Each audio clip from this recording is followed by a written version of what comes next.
Hi guys, welcome to another submission tutorial. This time on our list, the Guillotine Choke. How does the choke work? Why we can apply it as a blood or air choke? To answer this and many other questions we need a little anatomy lesson. Here we see the common carotid artery. This artery splits about at the fourth cervical vertebra in the external carotid and for us important internal carotid artery. Shortly after, this artery enters the skull and brain.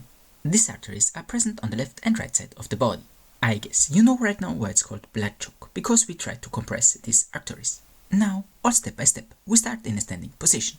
The first thing we do is to make sure that we guide the head of our partner to the side. We want to avoid that his head hits our sternum. To do so, we use our hand and guide his head under our opposite arm. So far, so good. Now, we observe my right arm. It is crucial to close the arms immediately under his throat. It can be very difficult to close the arms later on. However, sometimes that won't be possible. No problem, we can still pull off the arm in guillotine. Both of these techniques have their respective advantages. Anyway, either works fine for the basic guillotine.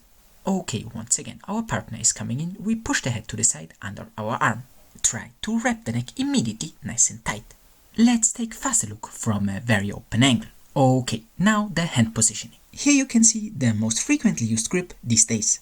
So far, so good. Now, we have our partner coming in, we do all as previously learned, and now we want to submit him on the floor. Yes, sure, we could pull the submission off in a standing position, but most of the time the success rate is higher on the ground. Now, attention guys, we want to bring our legs as fast as possible upwards in the closed guard position. We won't let our partner escape easily from this promising position. Okay, we brought our partner to the ground, we locked our legs, now it's time to squeeze. And here are many different setups possible. Let's start with the air choke variation. It is called air choke because we try to compress mostly only the windpipe.